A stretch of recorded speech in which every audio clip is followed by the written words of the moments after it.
Or anything to this. I just wanted to talk to you while I'm heading out of the home to another day of work. How's everybody doing? I hope you guys had a nice weekend.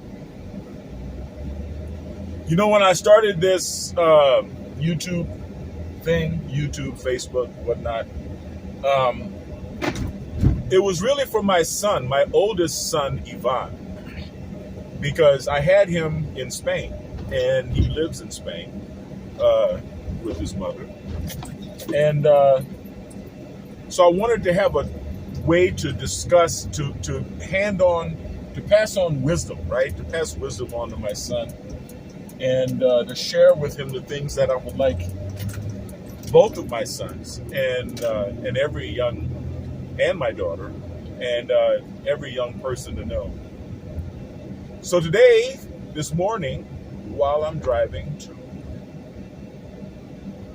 a hospital, I want to discuss individuation. Now, what is individuation? Individuation, right? When we're born, we gestate inside our mother's wombs, right? We are dependent 100% on our moms. God bless moms. God bless you, Mom. Love you. Shout out to my mom. And then when we're babies, right, whenever we cry, Mom or Dad comes and gives us whatever we need, be it a bottle or a hug or some affection or something. And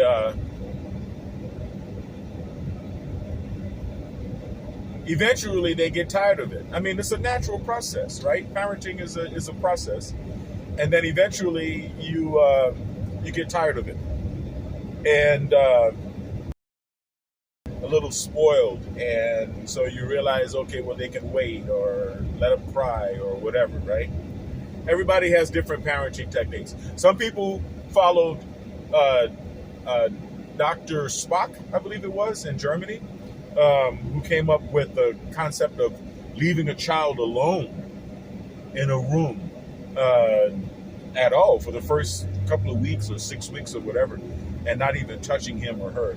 I don't know. I don't know if that makes a person more of a compassionate human being or less, right? I don't really know what the long-term effect of that is on the child's personality. I personally, I like affection. I like giving my children affection, and I think love and hugs and kisses. And my boy is 16 years old, and we still hold hands. We still walk arm in arm if we're going somewhere. There's nothing wrong with showing love and affection for your kids. But what ends up happening is the kid starts to realize that Mom is not necessarily going to come running every time I have a crisis. In 0.2 of a mile, turn left. And therefore, I have to learn how to get my own needs met. I think I'm going to grab myself a coffee. I have to learn how to get my own needs met. And thus begins the process of individuation. And then because it's a double-edged sword. Not only is it a tragedy that Mom's not showing up, but it's also an opportunity that Mom doesn't necessarily know what I'm doing, right? And so then you enter what we call the terrible twos. The terrible twos, when the kid's around 2 years old and they just begin to individuate. Everybody takes it differently. It could have something to do with nurture. It could have something to do with nature. I don't know. But what I do know is that that's when you find the talcum powder sprinkled all over the carpet. That's when you find out that, hey, if Mom doesn't know what I'm up to, then I'm going to do whatever I can until I get busted, right? I used to make little islands in the toilet with shaving cream, right? I'm sure my dad really appreciated that. So we begin the process of individuation. We begin to become an individual. And that process never stops, right? We are constantly in the process of individuating throughout our entire lives. Now, that process can be hampered by selfish individuals and by bad parenting. That process can be hampered by narcissistic, selfish parenting, enmeshment, right? Narcissistic enmeshment parenting, which is when a parent doesn't allow a child to be an individual, and they basically see the child as a slave, basically as there to serve their purposes, there to satisfy their whims, there to comfort the parent. And enmeshment parenting is a problem, especially in the Creole community, because we coddle, right? We coddle our kids and we coddle our parents, right? But this is not about enmeshment. Well, it is in obverse. It's actually about individuation. So what is the opposite of enmeshment? Individuation. If you're ever in Upland, you should come here to Rad's Coffee. Walking the streets to go drink. Support local coffee. This is a great coffee shop, and they make a great. Hey, how y'all doing? A great cup of Joe. Good morning. Yes. Can I have a Wolf? Can you put an extra shot in there? Extra shot? Yeah. You're cool with a half and half? Yeah. You don't have real milk? We can do whole milk if you want. Whole milk. Yeah. Yeah. Thank you. All right. It'll cost me $10.90 for you. Thank you. All right.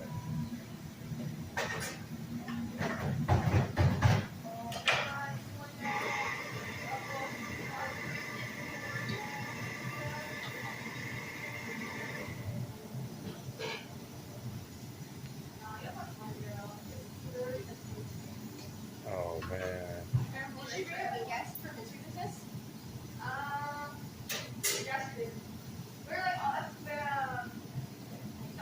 You gotta excuse me here. I'm putting in my email for my receipt. All right.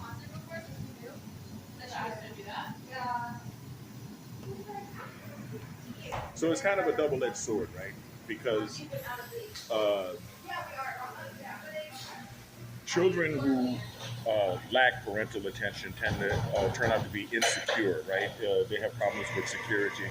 You want to make sure that your child is secure, but at the same time, children that grow up to enmesh with their parents tend to not individuate. They don't become individuals, and that's a tragedy, right?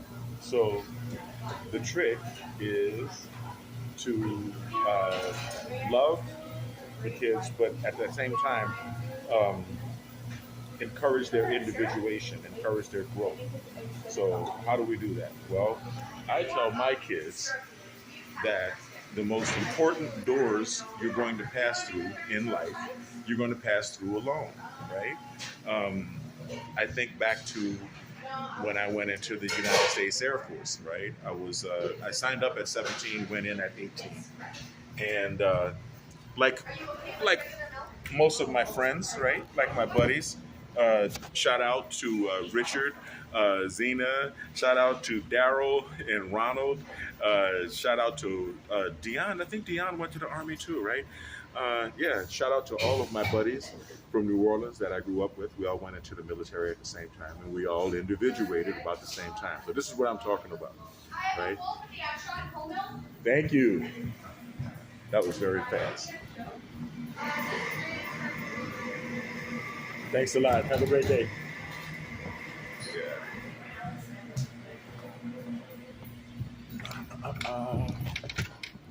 So, Rad Coffee. You can see it right there behind me. It says bar because I'm using the reverse camera, the selfie camera. Hold on one second.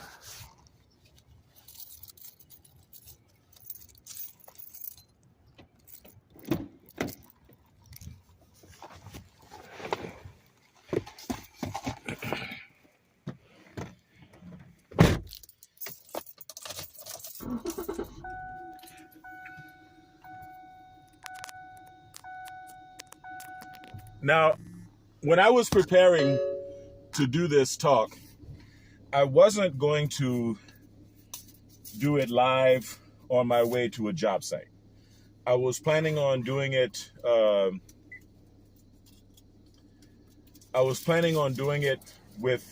From my desk, right? And I had spooled up one of my favorite movie scenes, which is The Godfather, GF2, when they showed little Don Corleone, little Vito Andolini, when he was arriving to Ellis Island. And that's good. It was very well done, very well shot, and you can't help but identify with this poor little boy who just witnessed his parents being murdered, and is literally on his own, ran away to America. So you can't help but feel for the loneliness that he felt and the fear that this little boy felt among all of these adults coming into the United States. And when they diagnosed him with typhus or some other illness, they quarantined him, right? And which was good, because if he had not been put into the medical care, he may have really suffered a lot of abuse. He may have really been in a vulnerable position if he was just let out into the streets of America at that age. But either way, he when they put him in the hospital room, right, he went to the window and sang to himself, right? He sang, I believe it was a church hymn. And that ability to self-soothe is an important aspect of individuation. When you find yourself in harsh, difficult, trying times, the ability to go within oneself. And I'm going to be honest with you, it's not so much the self as it is the relationship with God, the relationship with the Almighty, with the Most High. And when you develop a relationship, a personal relationship with God, then you can call upon that relationship in times of difficulty and times of aloneness. Aloneness does not necessarily mean loneliness. It's all a matter of your own perception. So we say aloneness, right? So having the ability to self-soothe is what got me through the nights in the cold military dormitories when I was absolutely alone in the world. Holidays, Christmases, and birthdays and stuff without the embracement of family and friends, because you're on your own and you're following your own path in life. These may seem like difficulties, but they're not. They're not. They're actually fun and healthy experiences for the individuated, the well-individuated person. So I try to tell my children to remain cognizant of the fact that they are beautiful. They're beautiful because I'm beautiful and their mothers are beautiful. And therefore people are going to want to possess them. It's not the same as loving. They're going to want to covet them. That's not the same as loving. They're going to want to contain them and control them. That is not the same as loving them. And it takes a long time for a child, as they become an adult, to come to the realization that some of the grown-ups in their lives, some of the grown-ups that they may love more than anyone else, doesn't necessarily have their best interests at heart, right?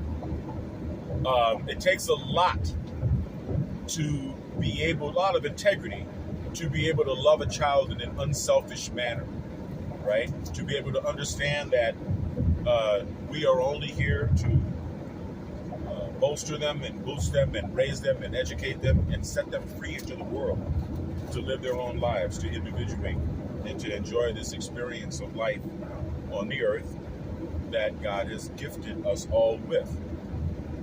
It's only through that level of individuation that a person can find their purpose in life and actually make a solid contribution to the world, instead of spending your life in servitude to others, or in servitude to your own fears, right? Because you could be free and independent and yet still be such a slave to your fear that you don't step out and live your life, that you don't expand and grow. And the process of individuation never stops. This is something that people need to understand. You know, we talk about the terrible twos. Yeah, the terrible twos come along and you can't control your kid and whatever. And then you start to instill discipline, and now you realize the kid's a little bit more under control. And then they're going to reach 15, 16, 17, and they're going to reach another stage of individuation as the body chemistry changes. And they start, the boys especially, start having more testosterone. I'm kind of going through that with my youngest, my baby boy Kai Kai. But it's great because, you know, he's daddy's little alpha. And you know, the powers that be, the political powers that be, have learned to exploit this facet of humanity. In fact, the movie Rebel with a Cause, right? James Dean, back in the day, was about that, right? It was about the natural of man to rebel, the natural desire of man to rebel, the natural desire of man to constantly seek a greater level of individuation. And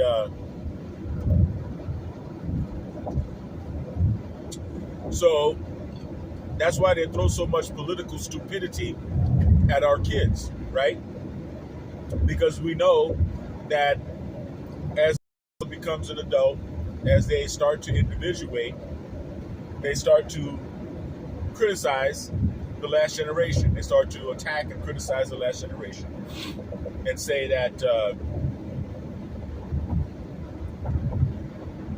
well, we can do it better. They don't know what they're talking about. They're too old to understand. You know, life is moving moving forward in some social direction that is not where we are today, and you want to be on the right side of history, and you know, we're improving the conditions of the world by making people more fill in the blank, tolerant or whatever. So it's never going to stop, right? The elites, which I hate even using that term, are aware that when our children become young adults in that process of individuation, that they're going to be seeking an identity with which to through which to individuate, to which to identify themselves. So now you get the blue hairs and the purple hairs, and all the rest of this nonsense that we're being given. And you have to be patient, right? You have to be patient because they're just kids, man. I mean, you know, we wore big ass afros and long ponytails as our expression of, you know, difference. You know, when I was growing up in the 70s, we were just coming out from the Vietnam War. And the Vietnam War represented old men lying to young men and sending them off to die, sending them off to war. There was a gap between the generations. Now, this gap is easy to wedge or easy to leverage when it comes to men, easier than with women, right? Now, the young women have been wrapped up in American, last wave feminism, and that's a separate issue all in itself. But with the question of Vietnam, it was taking advantage of the endarkened father complex. What is that? What is the endarkened father complex? Well, children have traditionally been raised by mom, right?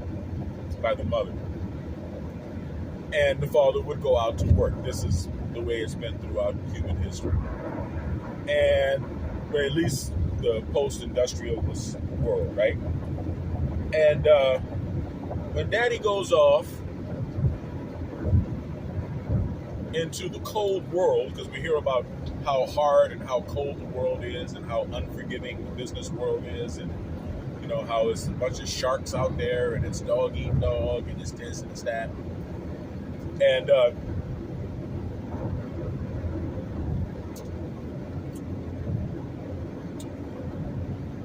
girls tend to be more in touch with themselves and more in touch with what it means to be a woman, because by and large, a little girl is more likely to have her mother present. Work, and mom and dad aren't married, and the kids are raised in daycare.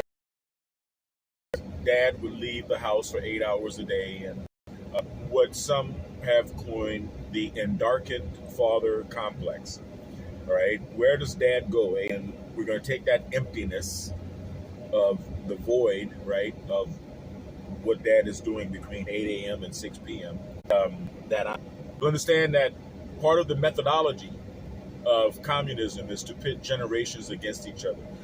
The objective of communism is to destroy the nuclear family, right? Destroy personal belongings, destroy private property, destroy business, right? And taking advantage of the younger generation's desire to individuate, to pit the generations against each other, is one of the main methods that they use to accomplish this, right? And so therefore there is always going to be a political appeal by the would-be tyrants to manipulate the minds of the youth within our society based on seemingly idealistic intentions, right? We want to make the world a better place. We want to make the world more tolerant. There are people suffering. There are people being persecuted. There are people's rights not being recognized.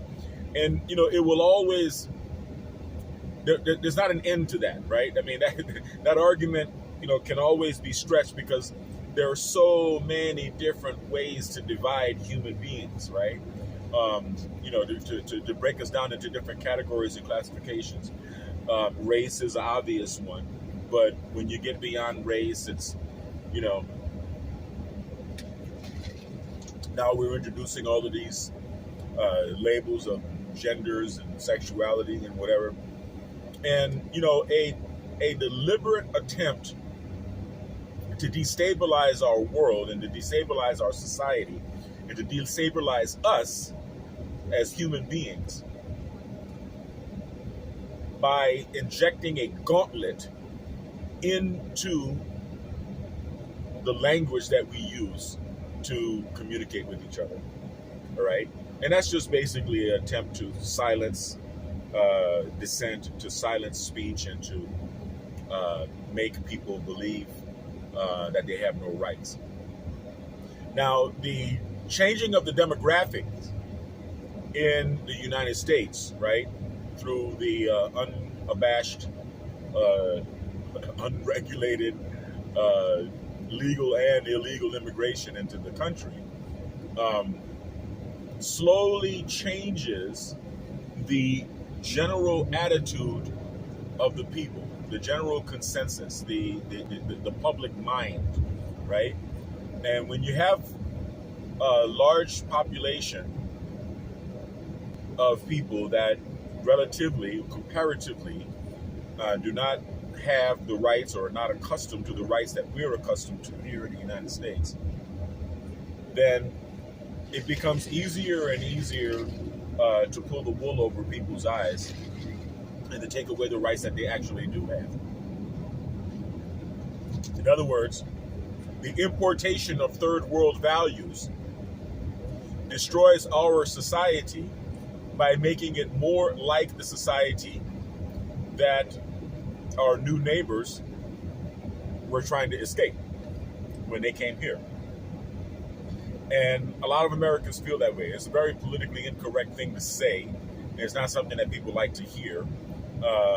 But those of us, especially here on the West Coast, are acutely aware of such a phenomenon and the fact that it does go on and it happens every day. All of the confusion that we're seeing, all of the confusion that we are experiencing in this country, all of the conflict is orchestrated, is being orchestrated. And Americans are not going to change, okay? We don't feel as though we need to change because we don't need to change. The world needs to become more like us. This is an exceptional country. And, but we don't know exactly how to negotiate this challenge that we're finding ourselves being faced with right now. Okay? What I say, my suggestion, is to keep a cool head, right? Stay calm.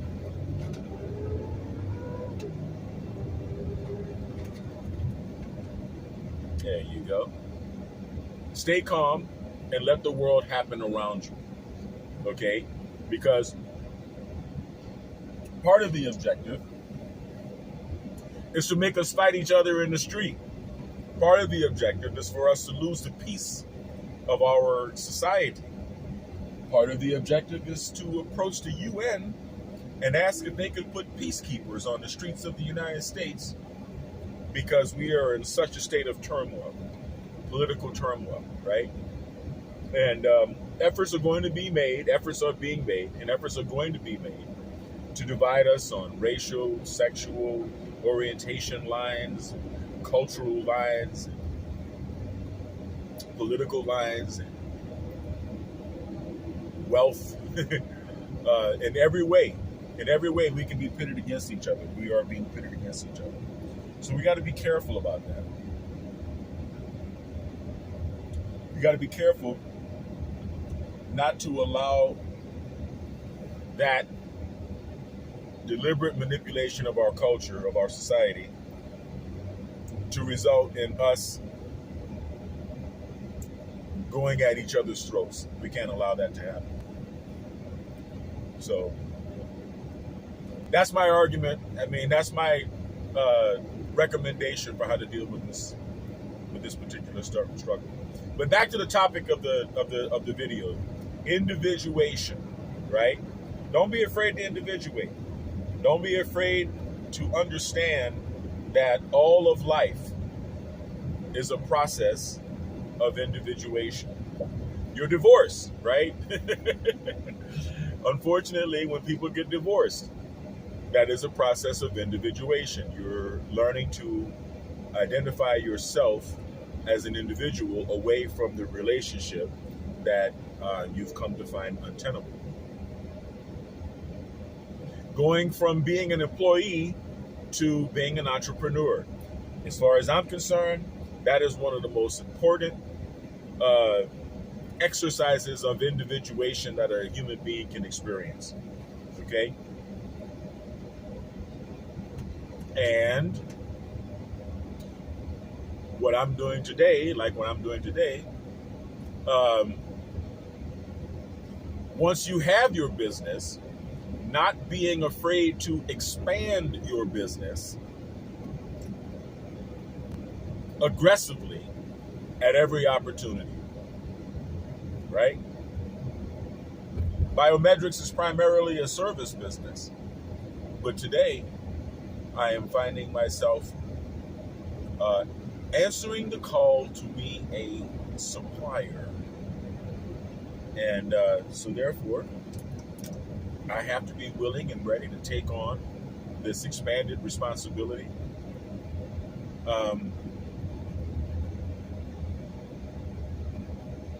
Without any hesitancy, right? Don't be afraid to grow. Don't be afraid to individuate. I know this light is really annoying coming into the lens here, but if I hold it, it's still coming because I have to come through because I got to come through so close to it.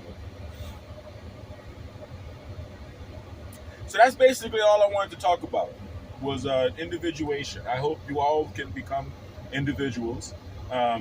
Sometimes it's a bittersweet process. Sometimes it's a kind of a gray and dry and boring experience to be on one's own. And sometimes it's frightening. I'm going to be honest with you. Sometimes it's frightening. So what? Feel the fear and do it anyway. Feel the fear and do it anyway.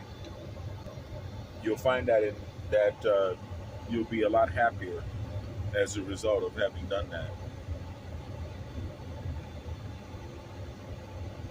And of course, be kind in everything that you do, because even if you're facing fears, even if you're in the world fighting the good fight, right?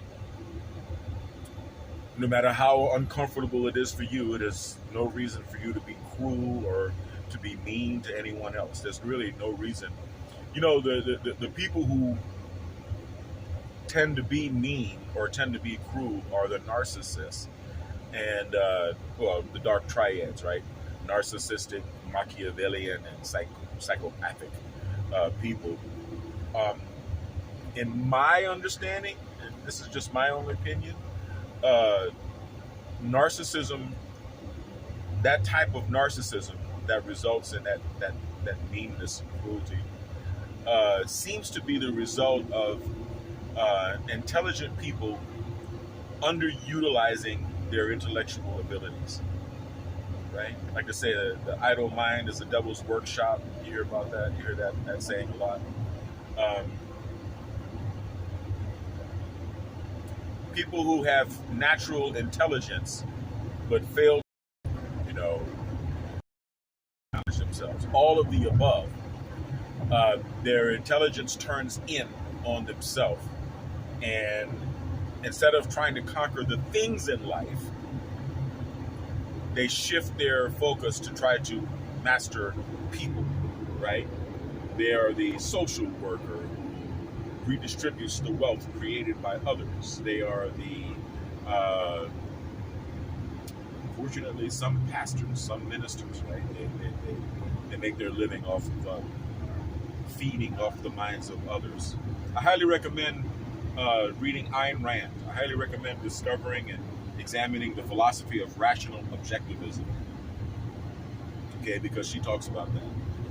If you watch the movie The Fountainhead, the protagonist in the movie, a man named Rourke, gave a speech in court which summed up his position in the movie, right? Nothing is given to man in life, paraphrasing, you have to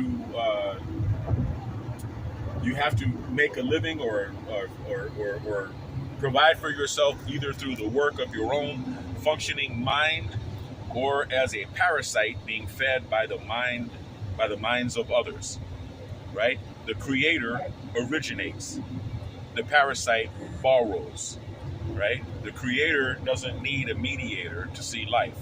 The creator sees life through his own eyes. The parasite sees life through the eyes of others, right? The creator is independent. the parasite is dependent upon those who he is fooling in order to be fed. Right? The creator is a free man, the parasite is a slave. Because he's a slave to the people who he is trying to enslave to his cleverness. Right? So, what you want to be, it just depends on what you want to be. It just depends on what kind of a person you want to be. Right? Me, personally, I like being an individual. Right? I like being an individual.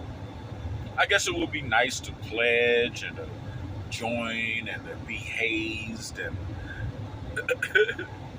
and to be connected. But only incompetent people need to be connected. Right?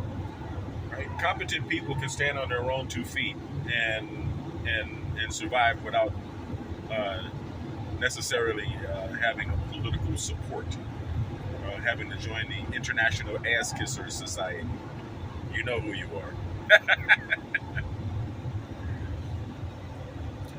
So cool. I'm going to be rolling up on the hospital very soon, where I'm going to be working today, and or at least this morning. And then I'll probably, I don't know, do some bodybuilding with my son later. So thanks for watching. All right, I don't want to keep you guys too long. I know it's morning time on Monday. You guys have a productive week. I want you to stay kind, because kind is not only the new sexy, as you know, kind is the only sexy. I want you to stay blessed, and I want you to stay healthy, right? Healthy mind and body. And take what I said to heart about individuating, okay? Be your own person. Don't be a slave, okay? And don't be an ignorant slave, especially, all right? And choose your own path.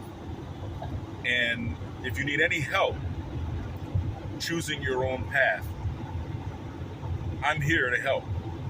That's what I'm here for. Okay, so choose life, choose God, choose peace. All right? Have a wonderful day and a very productive week. Peace.